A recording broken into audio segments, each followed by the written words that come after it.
La paupérrima influencia ejercida en la educación argentina, tras la caída de Rosas, 1852, infiltró en la patria, falacias que hasta hoy perduran y efectúan daños irreparables. Los ejemplos transmitidos por la Revolución Francesa con su supuesta libertad, fraternidad e igualdad, no pretendía más que estatizar la trilogía masónica de la Santísima Trinidad. Disfrazaron su institución con abundantes mentiras. Decían luchar por obtener supuestamente una nueva forma de vida para los desposeídos, escondiendo en su fondo, no ser una revolución por ellos contra ricos, sino todo lo contrario. Fue realizada para unos pocos ricos frente a la ingenuidad de muchos pobres. El padre Sáenz, conocedor auténtico de su aplicación y resultado, además de entenderlo un producto judaico-masónico, expone su contenido en una conferencia de 13 magistrales capítulos, los cuales por su extensión transmitiremos uno diariamente.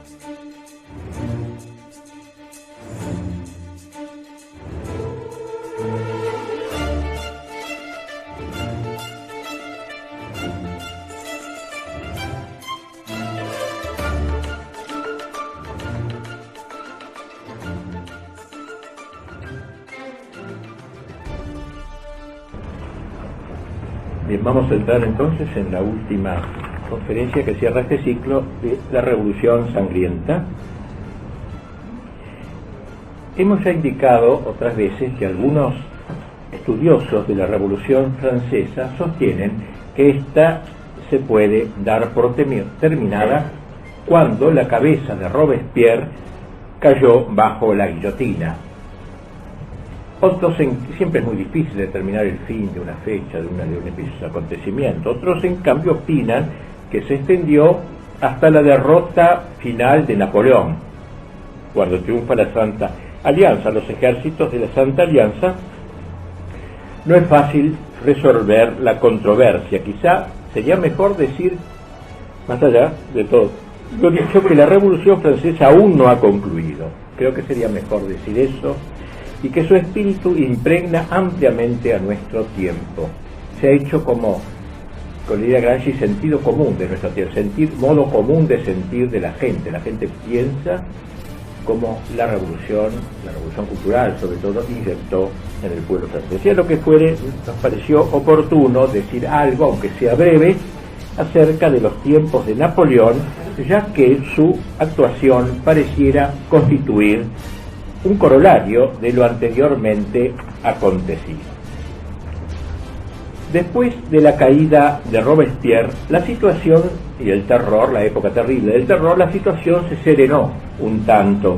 La gente creyó entender que había acabado una época de espantoso terror, y por eso la muerte del hombre, en quien todos creían ver la encarnación de la revolución, solo suscitó una alegría generalizada. Entonces París se atrevió a mirar a la cara a aquellos que habían oprimido a su pueblo, y muchos se dieron cuenta de que en su mayor parte eran personajes minúsculos, sin genio y sin virtudes. Antes se los había exaltado, pero ahora lo veían como desinflados. Millares de crímenes salieron a la luz.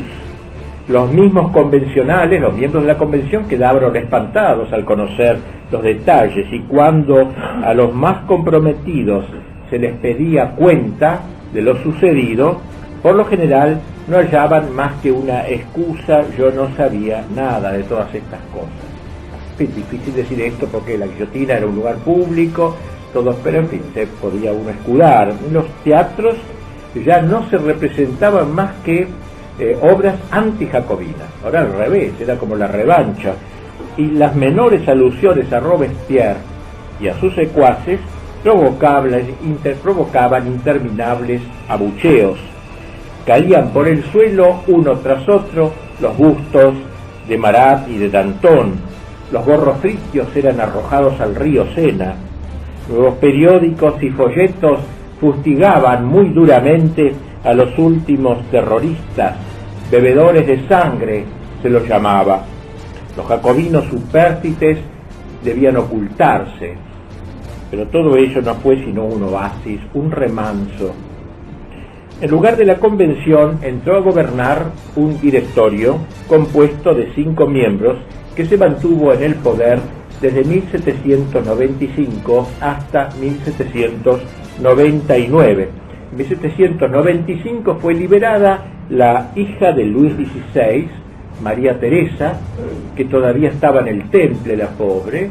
Su hermanito, el Delfín, ya había muerto, según por lo menos la versión general, pero ella vivía todavía ahí. Solo entonces se enteró de que ya no vivía su madre, porque la habían separado de María Antonieta, y ni su hermano, ni su querida tía Isabel, también Elizabeth, que había sido asesinada. Había quedado como única sobreviviente de toda la familia real, y pudo entonces, tras 3 años y medio de reclusión, volver por fin a la corte del emperador, a la corte de Viena, de donde había procedido María Antonieta, su madre. Lo primero que hizo a su llegada fue encargar una misa por el eterno descanso de sus padres, y luego se casó con un miembro de la nobleza un poco más adelante, a Burgas. Para la Iglesia hubo cierto respiro. En 1795, tras la lucha de la bandera, que hablaremos el año que viene, se permitió el culto y una semi-tolerancia religiosa. Las iglesias se reabrieron y los sacerdotes que habían emigrado comenzaron a retornar a Francia. Los templos, aún no enajenados, pudieron ser abiertos de nuevo al culto. Unas 20.000 iglesias se abrieron al culto de nuevo y los buenos sacerdotes pudieron reanudar en ellas sus actividades pastorales, los buenos, los refractarios, los que se habían resistido. En buena parte, todo ello fue consecuencia de los valientes vandeanos, quienes consiguieron la libertad religiosa gracias a su heroísmo. Pero la situación seguía siendo ambigua. Por una parte, los grupos jacobinos anteriores querían volver a tomar las riendas de la política, y por otra, los monárquicos creían que había llegado el momento de la restauración tan anhelada. Fue un periodo de confusión que se caracterizó por el desorden moral, la corrupción y el lujo. En materia religiosa, el directorio, persuadido de la necesidad sociológica de la religión, convenía una religión, recuerdan, como para frenar los desmanes de la chusma o de la canalla, como decía Voltaire cuando hablaba del pueblo, se inclinó por el deísmo, o sea, la vieja, esta religión traída por la Revolución Francesa, o la teofilantropía. Recuerda que ese medio loco que había creado una religión teofilantrópica. Bueno, con el apoyo de algunos miembros indignos del clero, siempre se encuentran algún atorrante también en la iglesia, ¿no?, que está a la casa de cualquier novedad, o de poder trepar, ¿no?, de poder acomodarse con los poderes vigentes, y de integrantes de los antiguos clubes jacobinos. En 1797, uno de los sacerdotes juramentados, buena parte de los cuales se habían casado por el civil, organizó un concilio local dirigido por Monseñor Gregoire, aquel gran dirigente sacerdote católico revolucionario, Gregoire. Luego habría otro en 1801, y ambos intentaron fundar una especie de iglesia nacional dentro del espíritu del revolucionario, de la constitución civil del clero. En 1797 hubo elecciones donde ganaron rotundamente los monárquicos, después de tanto lío y de tantas injurias a la monarquía. Ahora resulta que cuando hay una elección libre, ganaron los monárquicos, lo que provocó, porque estos no son democráticos más que en las palabras, digamos, provocó una grave reacción, conmoción entre los revolucionarios, quienes no solo no entregaron el poder, sino que impusieron un juramento se llamaba odio a la monarquía. Debo jurar que odio a la monarquía, una cosa de loco. Pero se ve, como ven, seguía un poco el espíritu anterior. Muchos sacerdotes también esta vez se negaron a prestarlo, por lo que más de 1.380 fueron deportados. El odio contra la Iglesia se empezó a incentivar una vez más. Por un decreto de 1796 fueron expulsados 20.000 sacerdotes, casi todos a lejanas islas inhóspitas. Al fin del directorio, el cristianismo parecía estrangulado. El domingo prácticamente no existía, con la imposición por la fuerza del culto decadario, se la decadí, los nuevos domingos, digamos, cada 10 días era el día de descanso, en pleno vigor.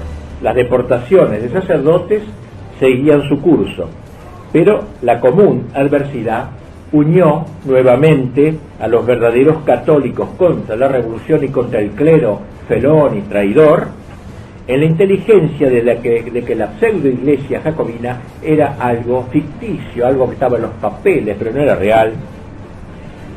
Durante el verano de 1797 corrió el rumor de que se preparaba un movimiento para derrocar al régimen y restaurar la monarquía, por lo cual recrudeció la persecución. Pero esta vez se sustituyó la guillotina sangrienta por lo que se llamó la guillotina seca.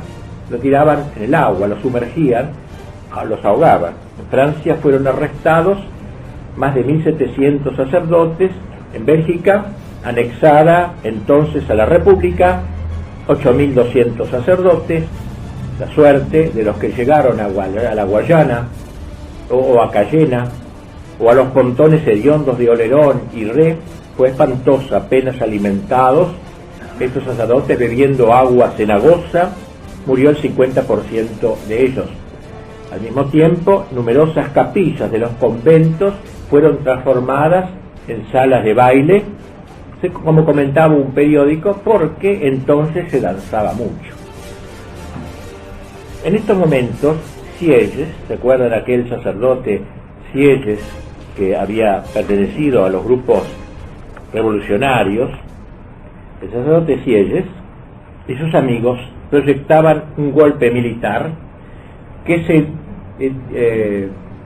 sí es gracioso porque de él se conservan 3 grandes frases, ¿no?, que califican el hombre que se acomodatiza. La primera fue aquella que hemos dicho el año pasado, no, este año, cuando preguntó esa frase famosa: ¿qué es el tercer estado? Nada. ¿Qué debe ser? Todo. Era como el anuncio de la Revolución Francesa. El tercer estado era el que iba a todo, echar la monarquía, la nobleza, etcétera, ¿no? Esa es la primera frase revolucionaria. La segunda frase, después del terror: sigo con vida. O sea, vio el desastre de eso, sí, he vivido, estoy viviendo. La tercera frase, cuando vio el desastre: busco una espada, busco a Napoleón. O sea, en el caos total, busco una espada. 3 frases que muestran cómo este hombre se fue acomodando, digamos así, acomodando los tantos según iban marchando las circunstancias. Pues bien, este golpe organizado por los amigos y por Sieyes fue comandado por un joven general, Napoleón Bonaparte. Buscó la espada. Aquí le habían contado que acababa de regresar de una campaña victoriosa en Egipto. El 9 de septiembre de 1799 cayó el régimen del directorio. No pocos de los que se opusieron a Napoleón fueron barridos por los granaderos, siguiendo las instrucciones de Luciano Bonaparte, hermano de Napoleón. Al día siguiente aparecieron las togas de todos los miembros del directorio, de la convención, tan solemnes. Ellos, aunque eran plebeyos, pero les gustaba imitar, ¿no?, a la nobleza, aparecieron, insignias parlamentarias amontonadas en el parque o colgadas de los árboles, una burla. Eso es lo que quedaba de todos esos señores. Se instauró entonces un nuevo régimen que sería, se aseguró, provisional, siempre se dice así, con un consulado formado por 3 miembros, uno de los cuales era Napoleón, el primer cónsul, quien se hizo proclamar así como tal, primer cónsul por 10 años, con todos los poderes en sus manos. Había llegado la espada, había llegado otra vez el orden. Vamos a ver enseguida qué tipo de orden. ¿Era Napoleón cristiano? Si algo de ello tenía, su religión no descansaba sobre bases firmes. Alejado del catolicismo desde su adolescencia, bajo la influencia de corrientes filosóficas, como se llamaba en aquel tiempo, filosofía, no había caído a pesar de todo en el ateísmo, sino más bien en una especie de naturalismo deísta, que era lo más frecuente, en que la idea del ser supremo se asociaba con la vieja idea de los griegos del hado, del destino, del hado, ¿no? Como que hay un destino que preside los hechos, un ser supremo vaporoso, lejano. Sus campañas militares al frente de los ejércitos de la revolución, atención, que iba al frente de los ejércitos franceses imbuidos de espíritu revolucionario, lo mostraron como un general invicto, logrando ocupar vastos territorios de Europa, dominio que más adelante se extendería hasta España por el oeste y hasta Rusia por el este. El lavado de cerebro que había llevado a cabo la revolución en las Fuerzas Armadas daría sus frutos en las campañas de Napoleón. En varios países ocupados por las tropas francesas, los vencedores fueron recibidos como héroes del jacobinismo, liberadores de los pueblos aún sujetos a la superstición, como llamaban al cristianismo. Habían sido preparados estos, evidentemente. A pesar de que tantas partes cometían los ejércitos franceses tropelías y sacrilegios, eran acogidos con aclamaciones. Todavía en España me acuerdo que alguna vez vi una cosa rota, no sé qué, pregunté en un templo, esto es la francesada, me decían, llaman así a los desmanes que hacían los soldados del ejército de Napoleón, José Bonaparte, su hermano, rey de España, lo digo posteriormente. Pero sin embargo, a pesar de que había tantos atropellos y sacrilegios, eran recibidos con aclamaciones. ¿Por qué? Nos preguntamos, ¿cómo puede ser esto?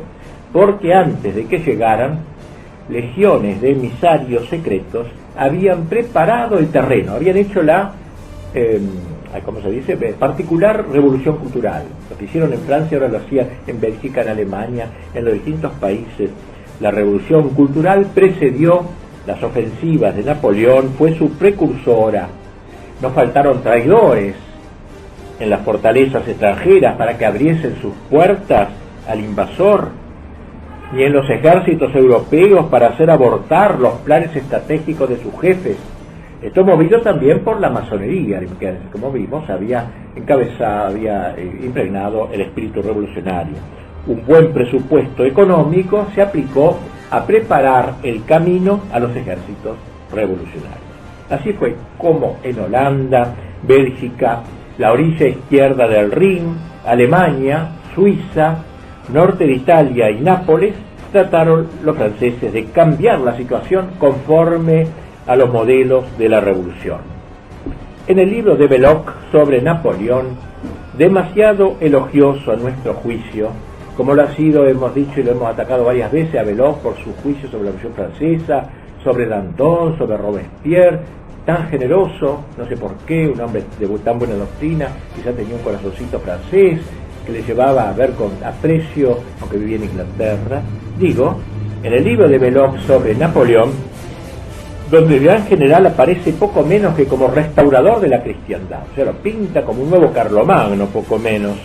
El pensador francés escribe: hasta cierto punto Napoleón triunfó.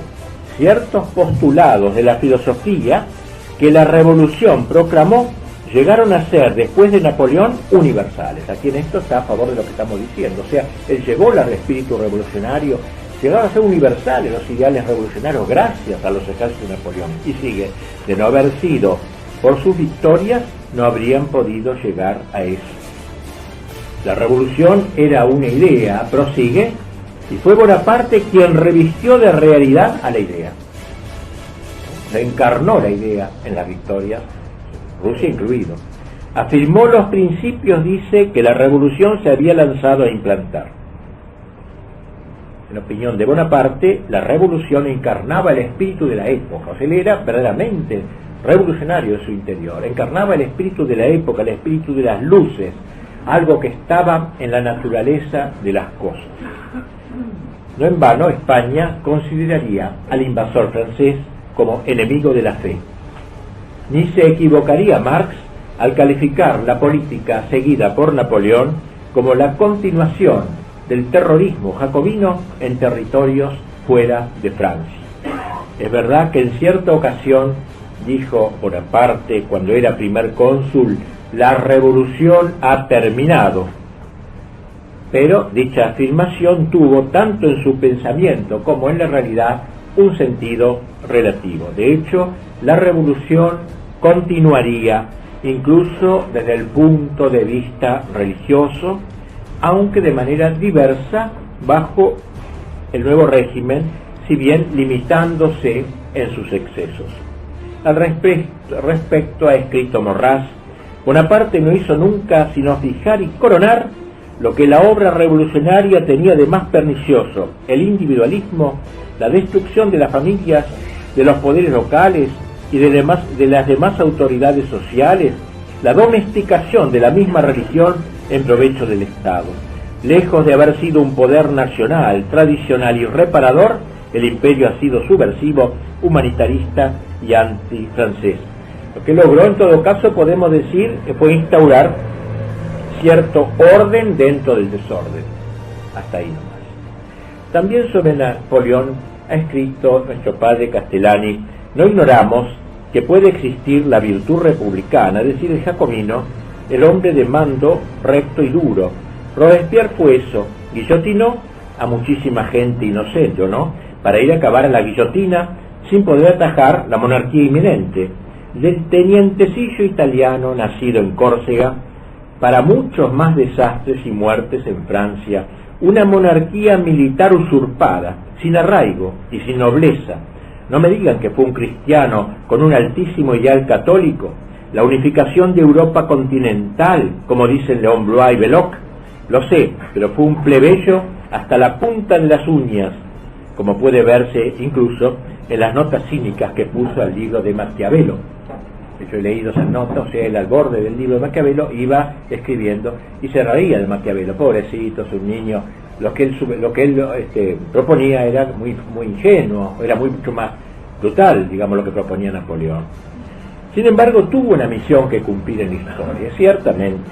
Una beata contemporánea del general, llamada Ana María Taigi, o sea, beatificada, que fue favorecida por Dios con trances místicos, nos relata que en cierta ocasión el mismo Cristo le habría dicho: ¿para qué fin he suscitado a Napoleón?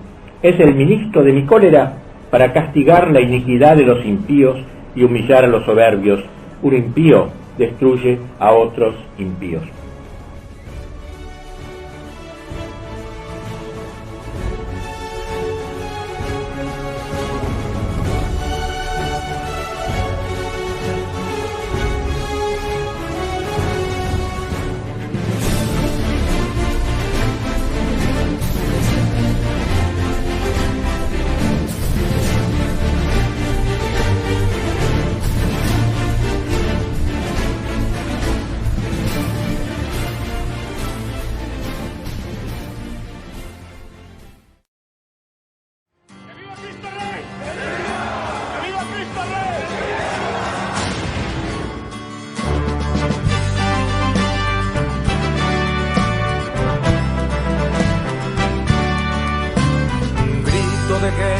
Se escucha en la paz de la tierra y en todo lugar.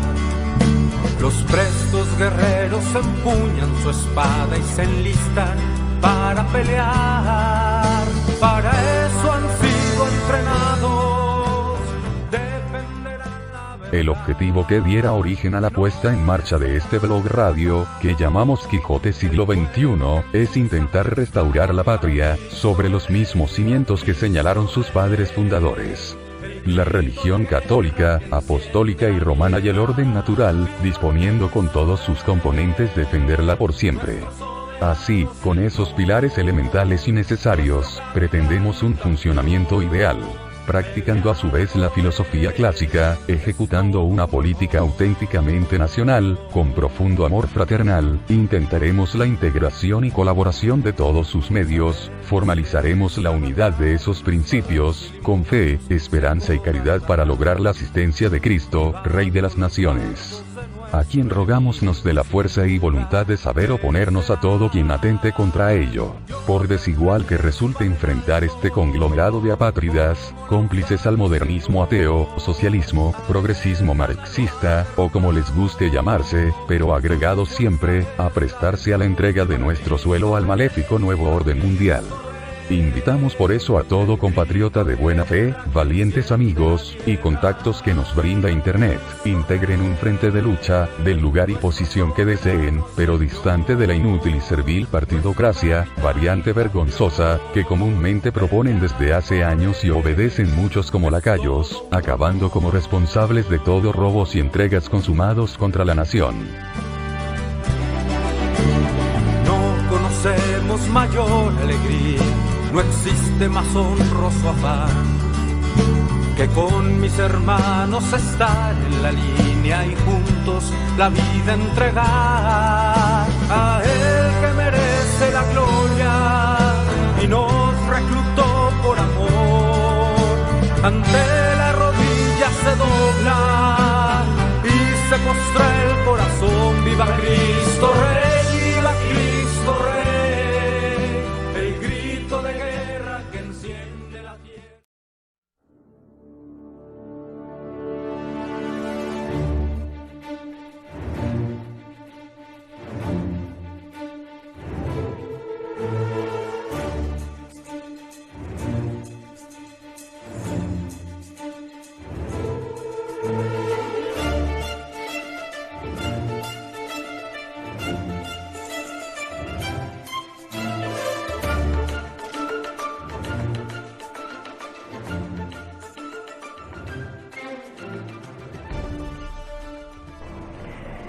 Eso pasa en el Antiguo Testamento. Dios elegía un pueblo para castigar las prevaricaciones del pueblo judío, aunque fuera un pueblo idólatra. Sí. Tras estos juicios señalemos sucintamente lo que Napoleón fue realizando durante su gestión político-militar.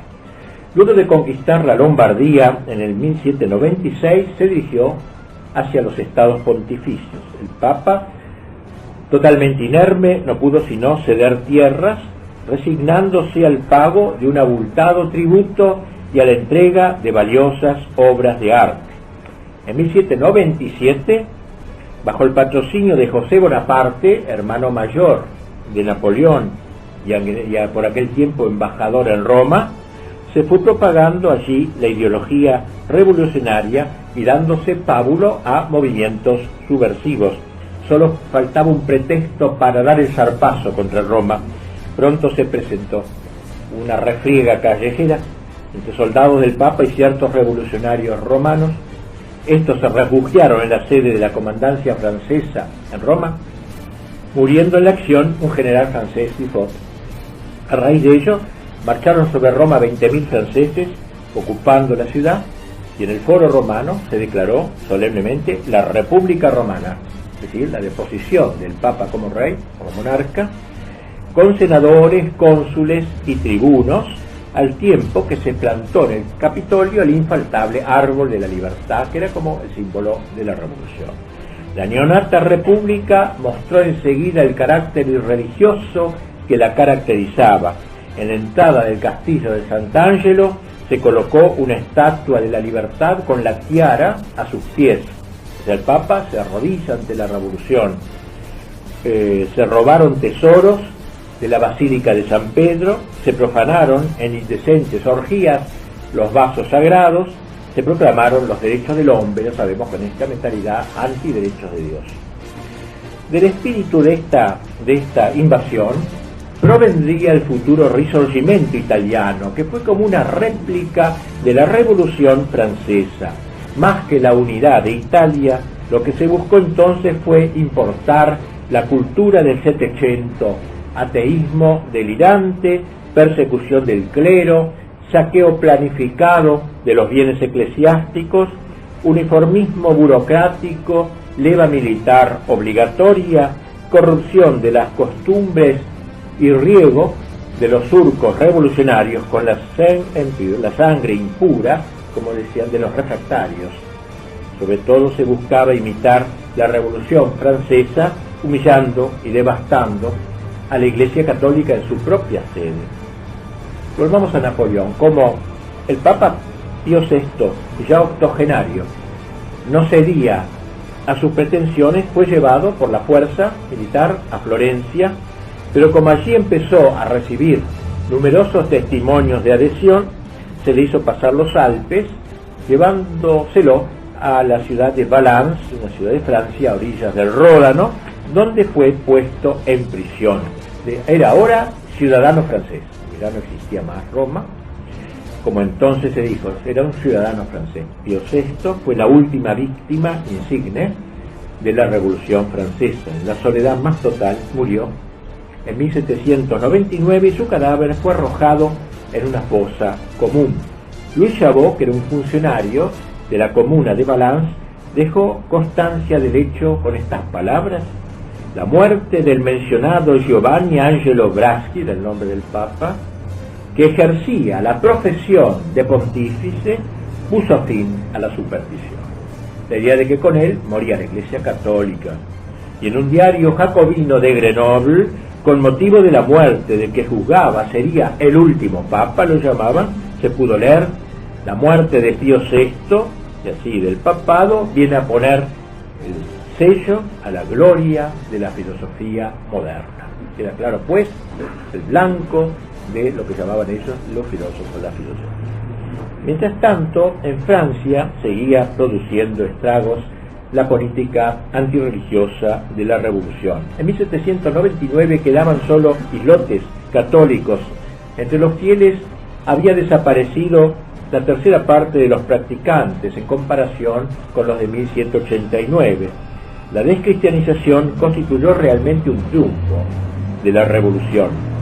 En 1800, Napoleón, queriendo dar un golpe de timón, declaró ante el Consejo de Estado: mi política es gobernar a los hombres como la mayoría de ellos quiere ser gobernado. Tal es, creo, la manera de reconocer la soberanía del pueblo. He ganado la guerra de la Vendée haciéndome católico, la de Egipto haciéndome musulmán. Si gobernara al pueblo judío, restauraría el templo de Salomón. En base a esta teoría maquiavélica, Napoleón, como dijimos, era un lector asiduo de Maquiavelo.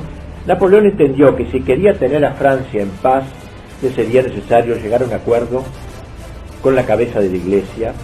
Por lo demás, sin libertad religiosa jamás podría contar con el apoyo de los católicos, ni siquiera de los católicos republicanos. Pío VI acababa de morir.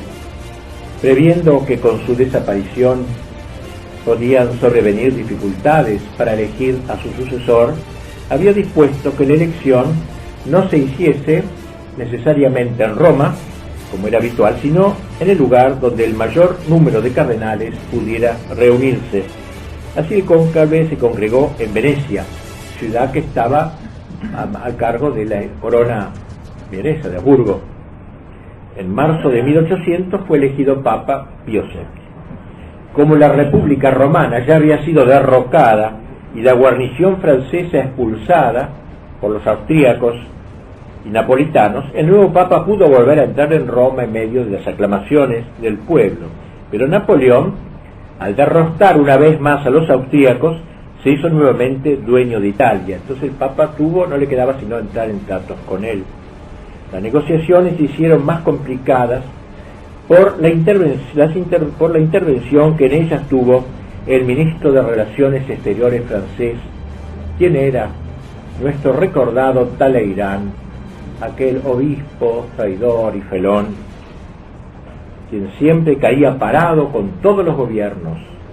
Sin duda seguía creyendo en la concordia entre el Evangelio y el contrato social.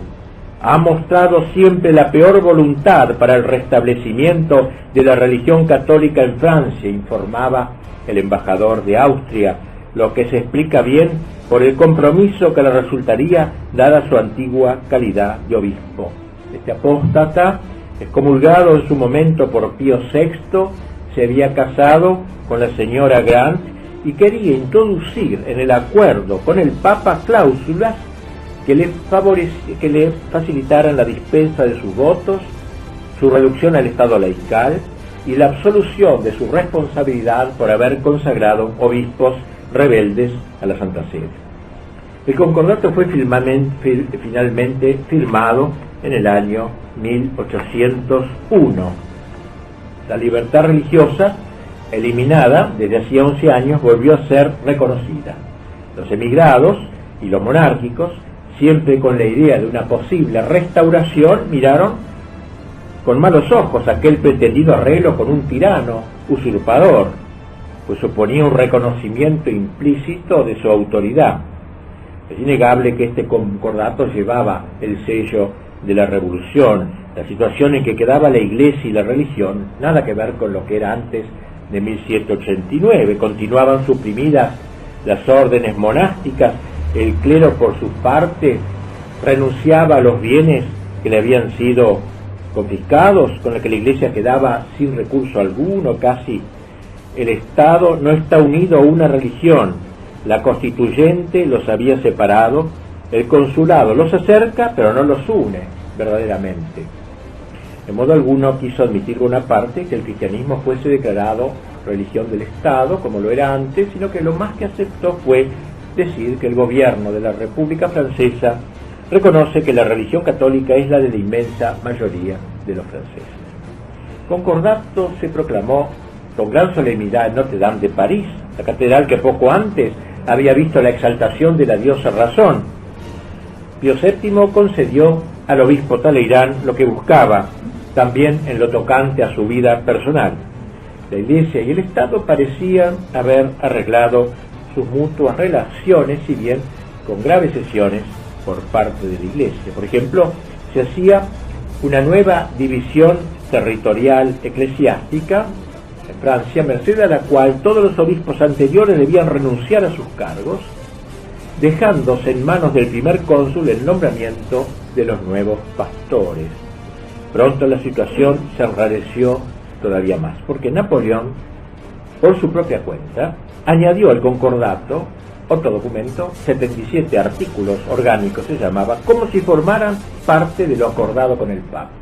Una avivada de él, digamos así. De esos artículos, 21 estaban en abierta oposición con los derechos de la Iglesia y en contradicción con el mismo concordato.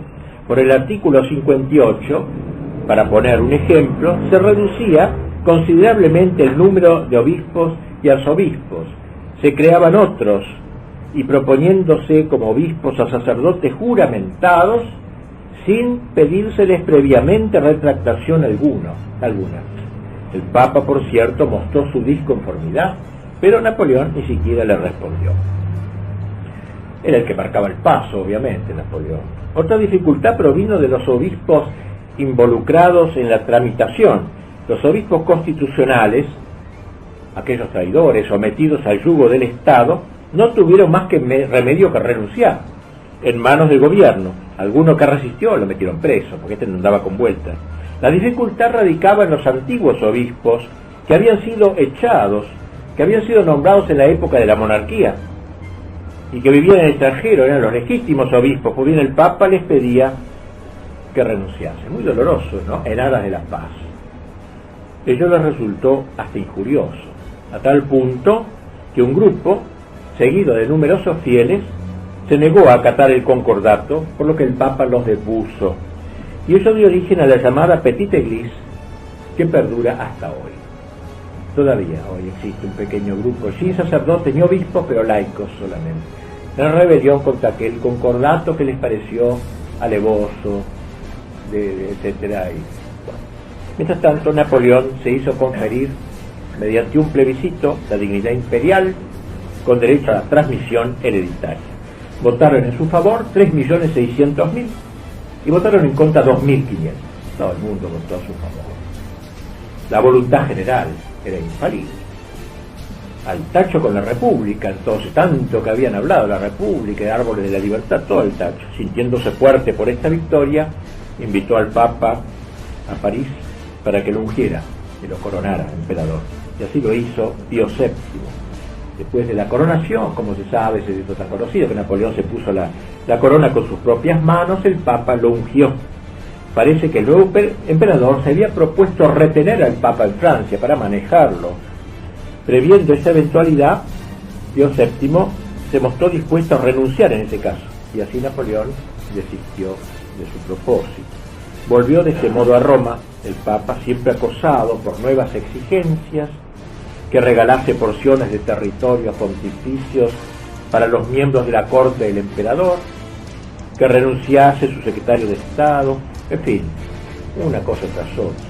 En 1808 entró el emperador en Roma con sus tropas y poco después decretó la disolución simple y llana de los estados pontificios que quedarían incorporados para siempre, se dijo, al imperio francés. El Papa respondió con una bula por la que excomulgaba a los usurpadores y sus consejeros, y entonces Napoleón ordenó asaltar la residencia del Papa, a quien hizo prisionero y fue llevado a Liguria, a una fortaleza marítima de Savona. Sin embargo, ya en estos momentos la estrella del emperador iba declinando. Talleyrand le aconsejó, era ministro de Canciller, le aconsejó que no invadiese España, en eso estuvo bien. Napoleón no le hizo caso, le invadió, pero la resistencia que allí encontró fue formidable, de modo que el ejército ocupante, encabezado por Pepe Botellas, José Bonaparte, el hermano del emperador, llamado así Pepe Botellas porque era borracho, bien acosado por reiterados ataques tipo comando que le hacían los españoles, finalmente derrotado en Bailén, donde actuó San Martín, nuestro general San Martín, tuvo que capitular. Napoleón, por su parte, mantuvo una reunión con el zar Alejandro de Rusia. Le había pedido a Talleyrand que influyese sobre el zar, pero este pérfido hombre hizo lo contrario. En secreto le recomendó al zar que resistiera. Un canalla. Hasta estaba, lo que veía seguramente apuntar el eclipse de Napoleón, poniéndose una vez más a la sombra de los probables vencedores. En lo que toca a la Iglesia, Bonaparte dio por anulado el concordato. Ahora estaba con la cabeza en Rusia, a la que había resuelto invadir. Mientras pasaba por Alemania, ordenó desde Dresde que detuvieran al Papa y lo llevaran a Francia, como se hizo. Mientras tanto, enfrentado por las tropas del general Kutuzov, el general ruso se vio obligado a replegarse, como sabemos, acosado por la nieve y los comandos rusos. A su retorno, volvió a hostigar al Papa hasta que llegó a un acuerdo que pudiese servir de base para un nuevo concordato, el de Fontainebleau. Estamos en 1813. El Papa, que se encontraba con la salud muy deteriorada, aceptó que el emperador mismo nombrase a los obispos del imperio, a todos, salvo los de las diócesis suburbicarias de Roma. Pero no bien se sintió mejor, el Papa retractó esa concesión. Se ve que fue una debilidad de él, invitando al emperador a nuevas negociaciones, pero nunca se realizó, ya que en esos momentos Napoleón se encontraba hackeado, viéndose forzado a abdicar un año más tarde, y precisamente en Fontainebleau, en la misma ciudad. De allí a 2 semanas volvía el Papa a Italia, en medio del júbilo de los romanos. Talleyrand sobrevivió a Napoleón, ocupando como de costumbre un lugar entre los vencedores, traidor a todo, a todos y hasta el fin. No me reprocho, decía, haber servido a todos los regímenes, desde el Directorio hasta el día de hoy. Solo he conspirado cuando tenía la mayoría de Francia como cómplice, es decir, apostaba al vencedor. Como decía Sancho Panza, viva el que gana. Esa era la fórmula. Figura compleja, pues, la de este Napoleón, que suscita a la vez admiración y repugnancia. De hecho, y a pesar de sus apariencias absolutistas, no hizo sino consolidar la revolución. Más aún, sus 15 años en el poder impidieron el triunfo de cualquier posible contrarrevolución. Los elementos aportados por los 13 siglos del Ancien Régime tuvieron sobre él una importancia menor que lo impuesto por los 10 años de la revolución. De hecho, estuvo siempre rodeado de masones, y ellos desde el principio. No en vano fueron Fouché y Talleyrand quienes pidieron al Senado conferir al primer cónsul la dignidad imperial. Sus hermanos, José y Luis, fueron ambos grandes maestres. La dictadura napoleónica concilió la necesidad de una autoridad con la ideología democrática. Un marqués, Stanislas de Girardin, en otro tiempo marqués de Hermonville, donde en su momento había ofrecido asilo a Rousseau, que estando en cierta ocasión, cuenta él, que estando en cierta ocasión, en el lugar de su antiguo marquesado, porque se lo había quitado, marqueses, estaba con Napoleón un día, primer cónsul era, paseando, y entonces se detuvieron ambos ante donde había estado la tumba de Jean-Jacques Rousseau, ¿no? Y dijo Napoleón, miren lo que dijo: más hubiera valido para el reposo de Francia que este hombre no hubiese existido. ¿Y por qué?, le preguntó el ciudadano cónsul, como se llamaba. ¿Por qué ciudadano cónsul? Es que él fue quien preparó la Revolución Francesa, dijo Napoleón. El otro le dice: yo creía, ciudadano cónsul, que usted no se quejaría de la Revolución. Bien, dijo Napoleón, el futuro dirá si no hubiese sido mejor para el reposo de la tierra que ni Rousseau ni yo hubiésemos jamás existido. No deja de resultar asombroso, según destacamos recién, la valoración positiva con que Belloc mira esta revolución. En su libro sobre la francesa, digo en general, sobre Danton, la muestra como inevitable si se quería suplantar realmente al ancien régimen. Ello solo se podía llevar a cabo mediante una revolución violenta, única manera, dice, de salvar a un rey enredado en el laberinto de la etiqueta de Versalles, como si se hubiera tratado tan solo de ello. Hemos dicho ya cómo, para varios autores, la revolución terminó con la muerte de Robespierre, pero por lo que acabamos de decir parece innegable que no se puede dejar de lado a Napoleón, el emperador plebeyo, quien junto con las armas de sus ejércitos victoriosos llevó el espíritu de la revolución a todo el mundo. Como afirma Gramsci, a las bayonetas de Napoleón le habían antecedido los libros y panfletos de Voltaire, Rousseau y otros propulsores de la revolución cultural. Siempre habría más que decir acerca de esta revolución, que significó en la historia un salto cuantitativo.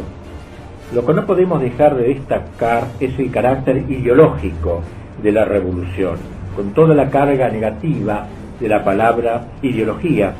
El conflicto se planteó en torno a dos cosmovisiones antitéticas: por un lado la posición tradicional católica y por otro la posición radicalmente anticatólica, como consecuencia de la previa propaganda antirreligiosa de los filósofos durante el siglo XVIII, la cual después fue asumida por los jacobinos, los que se componían de gente de todos los estratos sociales, con excepción de los campesinos y obreros. La Revolución Francesa solo se vuelve inteligible si se trascienden niveles subalternos, ¿cómo sería decir que fue el paso de la monarquía a la república, un mero cambio de régimen político? No, se trató de un cambio esencial, es decir, metafísico, podríamos decir. La soberanía de Dios fue reemplazada por la soberanía del pueblo, es decir, por la volonté general. Se trata, pues, del concepto de un Estado laico en el cual no hay ya lugar para Dios. Se trata de un antropocentrismo político impuesto por la Revolución Francesa en lugar del teocentrismo político tradicional en el mundo cristiano. Así, por la Revolución Francesa, lo que San Agustín llamaba la Civitas Mundi, la ciudad del mundo, pretende ocupar el lugar de la Civitas Dei, de la ciudad de Dios, no solamente en Francia, sino en todo el mundo. Y este es el principal sentido de la Revolución Francesa.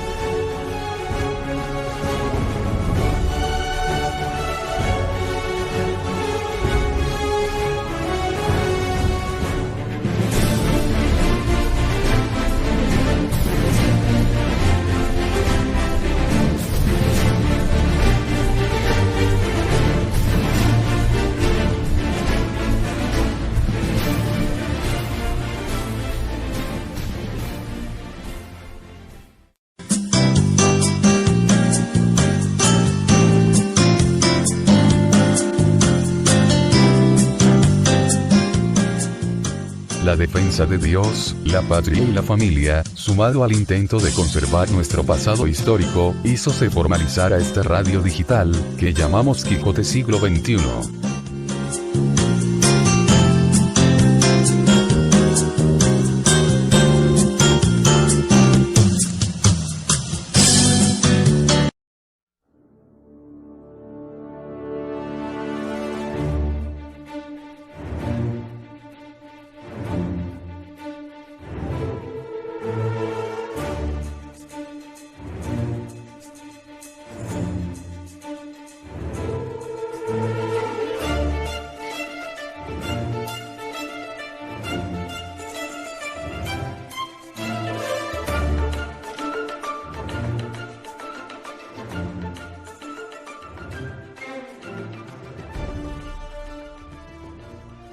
Como puede verse, de lo que se trató en el fondo fue de una revolución teológica, o más precisamente antiteológica, constituyendo un jalón importante en el gran proceso de apostasía que caracteriza a la historia desde el fin de la Edad Media.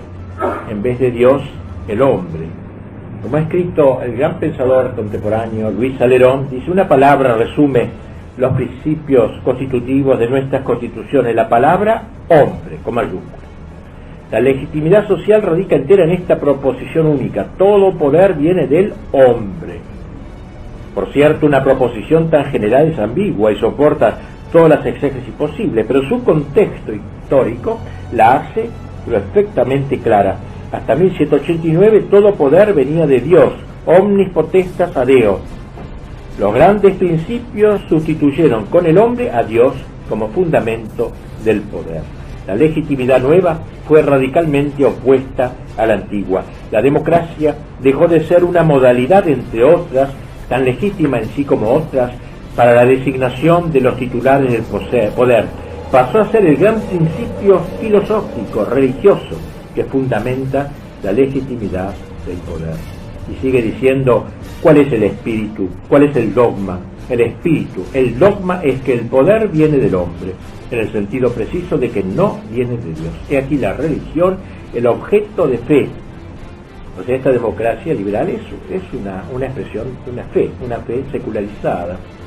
Y termina diciendo: la consecuencia filosófica tal vez no sea necesaria, pero está históricamente determinada por el hecho de que el dogma fue proclamado en una revolución que invirtió, dio vuelta desde su cimiento hasta su cúpula todo el orden social precedente en su teología, su filosofía, sus instituciones y sus tradiciones.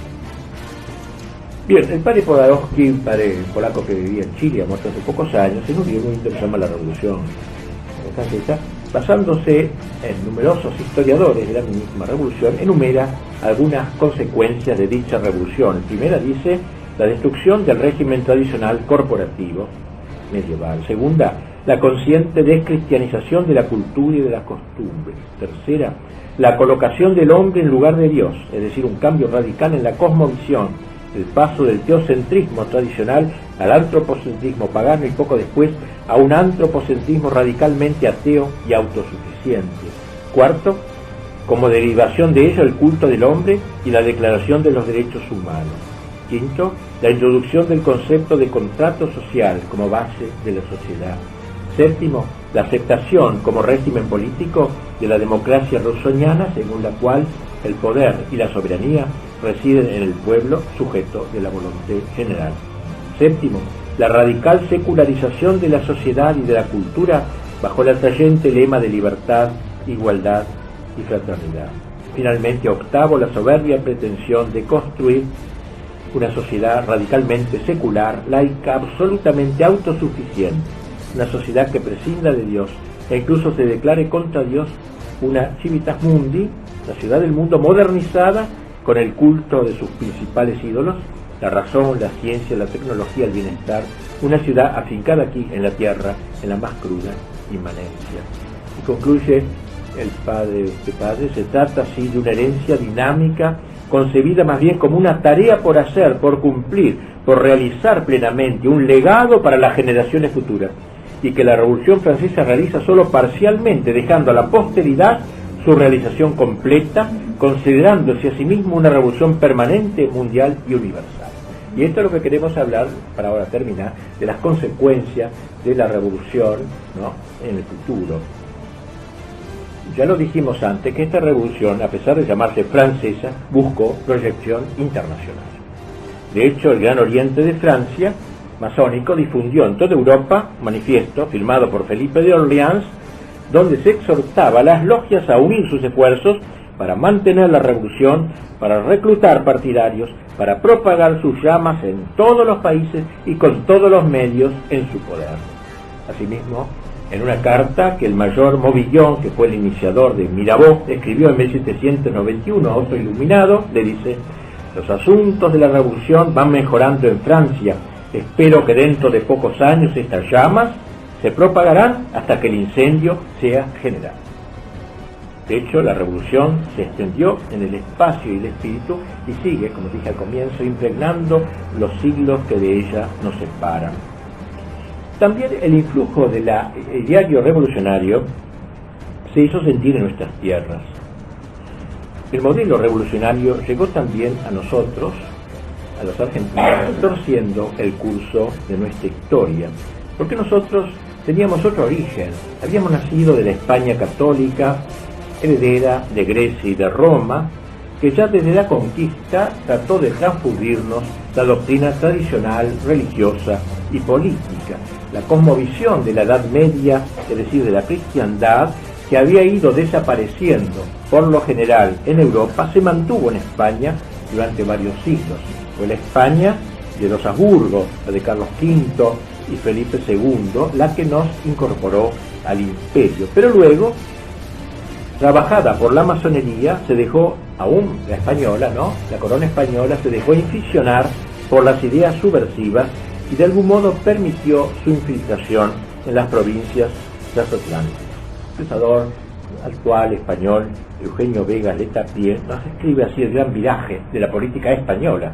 España empezó a apartar su vista del ideal verdadero que le había hecho grande para ponerlo en Francia y en lo francés. Sentían vergüenza de ser español, digamos. En la segunda mitad de este siglo traidor, siglo XVIII, dejó de mandar a América misioneros y virreyes, padres de los pueblos y de los indios, y en su lugar fueron funcionarios, ávidos de saciar su codicia y recuperar sus quebrantadas haciendas, secuaces de las doctrinas enciclopédicas, irreverentes admiradores de su pontífice Voltaire y Rousseau. El germen de las infinitas revoluciones que han conmovido constantemente a 20 repúblicas americanas desde la independencia hasta nuestros días, lo enviaban los afrancesados españoles en navíos como aquellos que Bastella tituló de la Ilustración, que arribaban a Caracas con sus bodegas repletas de libros antirreligiosos y anarquizantes. Tiene razón quien, refiriéndose a las naciones americanas, escribió: ustedes no son los hijos de España, ustedes son los hijos de la Revolución Francesa. Aunque, dice, debió completarlo diciendo que la España contemporánea, la que va desde 1812 a 1936, también era hija de la Revolución Francesa. Esto lo dice un español, un intelectual actual español. En lo que toca más puntualmente a nuestra patria, no ya al conjunto de Hispanoamérica, advertimos que el espíritu de la revolución nos llegó casi contemporáneamente con los sucesos que le inspiraron en Francia. Sin embargo, hay que acotar que a pesar de que la corte borbónica estaba inficionada por la masonería y luego España recibió el influjo revolucionario por la ocupación del ejército de Napoleón, en sus provincias de ultramar se mostró cierto cuidado de que algunos documentos del rey prohibían el ingreso de literatura revolucionaria. El obispo de Córdoba, por ejemplo, en la época de la Revolución, Monseñor José Antonio de San Alberto, un gran obispo, publicaba en 1784 su Catecismo Real, lo llamaba, donde refutaba los errores de la época, al tiempo que le escribía a Francisco Florida Blanca, ministro de Carlos III, sobre los monstruosos acontecimientos de la Francia. Y le enviaba una carta al Papa donde al mismo tiempo que condenaba los crímenes de la Revolución, le reiteraba su fidelidad. O sea, hubo alguna resistencia, los más lúcidos, pero con todo, pronto comenzaron a llegar entre nosotros, clandestinamente, los libros disolventes. Algunos, llamados próceres, de 1810 comenzaron a tender puentes con el Julio francés de 1789, leyendo Rousseau y Voltaire.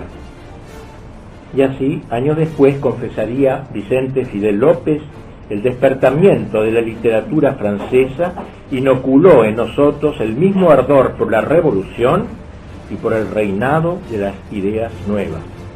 Y Alberdi, en su autobiografía, escribe: mi padre explicaba a los jóvenes en conferencias privadas los principios del contrato social de Rousseau. Rousseau fue por muchos años mi lectura predilecta. Echeverría entendía que éramos aliados naturales de Francia, todo eso para ir contra la España tradicional. Se buscaba cambiar de madre, apartándose de quien cariñosamente llamábamos la madre patria. No en vano diría Mitre, España es nuestra madrastra. Así fue naciendo una nueva corriente entre nosotros, encarnada en personajes como Moreno y especialmente a Rivadavia, el cual, como se sabe, hizo una reforma eclesiástica de corte típicamente revolucionario. Pero dicha tendencia suscitó una reacción instintiva del viejo ser nacional. Fue precisamente la crisis del año 20 de Rivadavia la que dio origen a un nuevo periodo histórico que trató de ir rescatando la visión tradicional. Ernesto Quesada lo llamó por analogía Edad Media Argentina, como una vuelta, digamos, a la cosmovisión de la cristiandad. También aquí, como en Francia, aparecieron apologistas de la contrarrevolución, al estilo de Barriel, entre ellos el inefable padre Francisco de Paula Castañeda, quien con tanta gracia se burlaba de los novadores vernáculos y de los teofilantrópicos caseros. Más aún, cierto grupo de buenos argentinos bosquejaron un proyecto político y cultural opuesto al revolucionario que tomó cuerpo en lo que se llamó la Confederación, encabezada por Juan Manuel de Rosas. Y así, como escribió el padre Furlong, las semillas ideológicas tan abundantemente esparcidas de la revolución fueron desarraigadas por Rosas, dice él, restaurando en el país el espíritu genuino, ancestral y esencial del mismo. Incluso Sarmiento lo reconocería en el Facundo, donde escribe: en la República Argentina se ven a un tiempo dos civilizaciones distintas en un mismo suelo, una más reciente que está remedando los esfuerzos ingenuos y populares de la Edad Media, reciente porque Rosas, ¿no? Y otra que, sin cuidarse de lo que tiene a sus pies, intenta realizar los últimos resultados de la civilización europea. El siglo XIX y el siglo XII viven juntos en Argentina. El siglo de la Revolución Francesa y el siglo de la cristiandad viven juntos en Argentina. El mismo Sarmiento, que llamó a Rosas el Felipe II de América, escribiría en 1855: fuimos franceses con Rousseau y los revolucionarios de 1789 hasta que aquí, como en Francia, dieron aquellos árboles sus frutos amargos, la anarquía y las tiranías horribles en nombre de la libertad y del pueblo. En el Nacional del mismo año escribía en el diario: nuestro error está en haber copiado pésimos modelos, y esos son lo que nos han dado la Francia con la Revolución de 1789, el Imperio, la Restauración, la República y el socialismo. En una carta de 1866 dice Sarmiento: las ideas de la Revolución Francesa han hecho mucho estrago inútil en Europa y América, sin alcanzar a fundar en casi un siglo sino el despotismo. Refiriéndose a esta doble vertiente, escribió el recordado padre Leonardo Castellani: todo el ser lo recibimos de la madre antigua y sabia, mi labio a nadie agravia si digo esta frase fiel, nos vino don Juan Manuel y nos vino Rivadavia. Si pasamos a fines del siglo XIX y comienzos del XX, advertimos una vez más el influjo de la Revolución Francesa, ahora en orden más internacional, en la Revolución Soviética. Su retoño más directo: Marx es un hijo genuino de las luces, lector asiduo de Voltaire y de los filósofos materialistas del siglo XVIII, el que yo haber encontrado en estos últimos argumentos científicos contra toda tentación de trascendencia. Asimismo, predileccionó a Rousseau, de quien extrajo la idea de una sociedad totalmente dependiente de la voluntad general, la clase obrera especificó, en la cual, la proletaria, en la cual reside dicha voluntad. Y así, la Revolución Soviética y el sistema soviético no fueron, como se dice, una herencia de la idiosincrasia revolucionaria del pueblo ruso. Ese pueblo tendía más bien a la anarquía, en el grado en que los dirigentes no supieran gobernarla. La Revolución Soviética y el sistema comunista son creaciones de puro totalitarismo inspiradas en Occidente. No brota del alma rusa, es una exportación. Exportaron la Revolución Francesa a Rusia. No se olvide que Trotsky declamaba en memoria largos pasajes de los discursos de Danton y de Robespierre, sin olvidar a Marat. De hecho, el marxismo considera la Revolución Francesa como el penúltimo estadio de la historia. Dicha revolución fue llevada adelante por la burguesía, clase social protagónica de aquella coyuntura, Esta clase fue aniquilada por la Revolución del 17, asumiendo su relevo el cuarto Estado, formado por campesinos y obreros, es decir, por toda la sociedad en última instancia, ya que en realidad todos somos proletarios. De modo que ya es el triunfo de la total sociedad.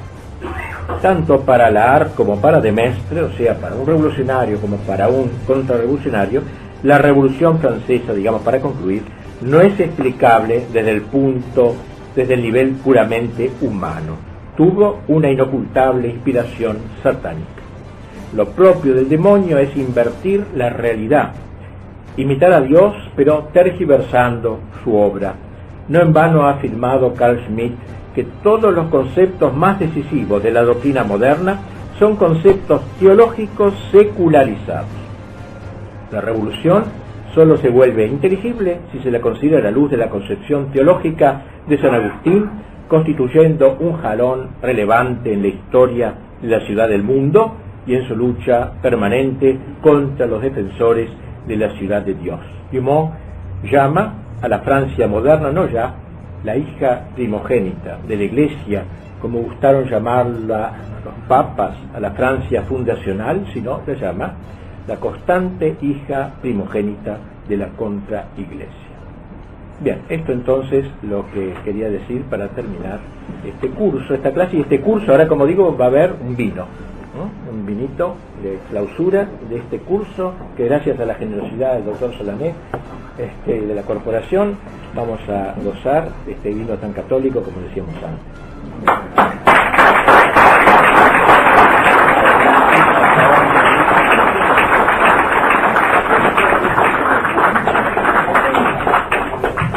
Bueno, le agradecemos a nuestro querido Padre Sáenz el privilegio que nos ha otorgado durante todo este año, como años anteriores, de utilizar este recinto para sus sabias conferencias.